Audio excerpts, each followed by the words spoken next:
اب لہٰذا یہ اس کے بعد والا یہ جو اختیاری معاملہ ہے یہ آپ کو نمازوں میں نظر آ جائے گا. دوسرے 2 فرضوں میں اور باقی سارے معاملات آنکھیں دیکھ کے میں نے حساب لگایا کہ آپ نہ بھی پڑھیں تو ہو جاتا ہے, تو دوسرے 2 فرضوں میں آپ نہیں پڑھتے نا, تو لہٰذا یہ آقا ہی کا طریقہ ہے.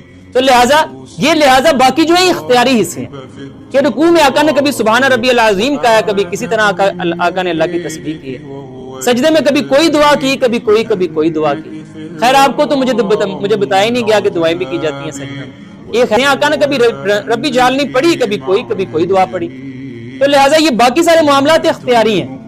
آقا نے کبھی ایک ہی مرتبہ ہاتھ اٹھائے اور یہاں باندھ لیے, کبھی آقا نے یہاں باندھے, کبھی آقا نے یہاں باندھے, کبھی آقا نے ہاتھ چھوڑ کر بھی پڑھی, کبھی آقا نے ہر رکن سے پہلے, ہر بنیادی رکن سے پہلے رفع الیدین کیا, کبھی سجدوں میں بھی کیا, دونوں سجدوں کے درمیان. تو ٹھیک ہے, یہ سارے کے سارے طریقہ آقا کے ہیں, یہ محفوظ ہونے بھی چاہیے. لیکن آپ جس بھی طریقے پر رہیں کوئی بات نہیں, دوسروں کو غلط نہ سمجھیں.